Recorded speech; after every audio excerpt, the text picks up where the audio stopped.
خیلی از دانشگاه‌ها بدون نیاز به مدرک زبان به شما پذیرش میدن، یا با یه مدرک نمره خیلی پایین و معقول که هر کسی ازش برمیاد شما میتونید پذیرش دانشگاه بگیرید. برای اخذ ویزا خیلی از کشورها شما اصلا نیاز به مدرک زبان ندارین، یا برای اینکه توی کشور دیگه شغل بگیرین یا اصلا از طریق همسرتون وارد اون کشور بشین. توی این موارد نیازی به مدرک زبان وجود نداره. اما چالش و مشکلی که تقریبا 20% زبان آموزای خود ما حتی باهاش رو در رو هستن، از زمانی شروع میشه که شخص وارد اون دانشگاه میشه، وارد اون محیط میشه، وارد اون کشور میشه. چه اتفاقی میفته؟ مدرک داره یا نداره؟ نمیتونه ارتباط برقرار کنه. شما برای اینکه دوست پیدا کنین، همکلاسیاتون رو باشون ارتباط بگیرین، با اساتیدتون، با پلیس بتونین درست صحبت کنین، میوه فروشی برین، سوپرمارکت خرید داشته باشین، بخواید با کسی آشنا بشین، یا وقتی با کسی دعواتون میشه بتونین از پس خودتون بر بیاین. برای تمام اینها ما نیاز به برقراری ارتباط داریم. زبان انگلیسی در واقع وسیله برای برقراری ارتباطه، چه شما بخواید توی محیط شغلیتون ارتقا بگیرین، چه با کسی آشنا بشین، چه توی محیط تحصیلی یا محیط دوستانه یا باشگاه حرفی برای گفتن داشته باشید. بنابراین با مدرک یا بدون مدرک زبان وسیله برقراری ارتباطه و زمانی که باید ازش استفاده کنیم بالاخره از راه میرسه و اون زمان هست که ما باید هم اعتماد به نفسش رو داشته باشیم و هم مهارتش رو داشته باشیم تا بتونیم در جامعه کار خودمون رو پیش ببریم. خب دوره انگلیسی در ارتباطات که اول دوره انگلیسی برای دوستی و روابط بود فقط، بعداً ارتقا پیدا کرد، مطالبی رو بهش اضافه کردم که تبدیل شد به انگلیسی در ارتباطات و شامل 2 پارت اصلی A و B بود.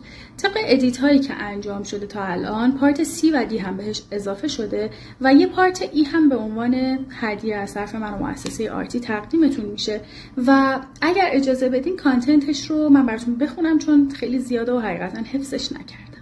در این 4 پارت A, B, C و D محتوای دوره انگلیسی در ارتباطات از این قراره: آشنایی، تعریف و تمجید، نزدیک شدن و ارتباط گرفتن با اون شخص، سوالات عمومی که توی مواقع رسمی استفاده میشن، سوالات یه ذره شخصی و خصوصی تر، تکست دادن به انگلیسی و چطور پیام و مسیج بدیم، گفتگوهای تلفنی، قرار گذاشتن، پیشنهادات مختلف مثلا قهوه خوردن، مهمونی رفتن، هم صحبت شدن، جواب مثبت یا منفی دادن به اون پیشنهادات که خب هر کدوم آداب خودش رو داره چون که فرهنگ متفاوت هست. یه چیزی که توی فارسی ممکنه تابو نباشه ممکنه در انگلیسی تابو باشه و بالعکس. نزدیکتر شدن به شخص مقابل، تکست های بعد از قرار، ابراز علاقه با احترام و خیلی رسمی، ابراز علاقه غیر رسمی و خیلی زیاد صمیمی که مخصوص روابط هستش، نقل قول ها، عبارات، اصطلاحات و گرامر با تلفظ و اینا به صورت نوشتاری هم همش هست، ابراز ناراحتی، احساس منفی و ابراز دلخوری، رفع سوء تفاهم ها،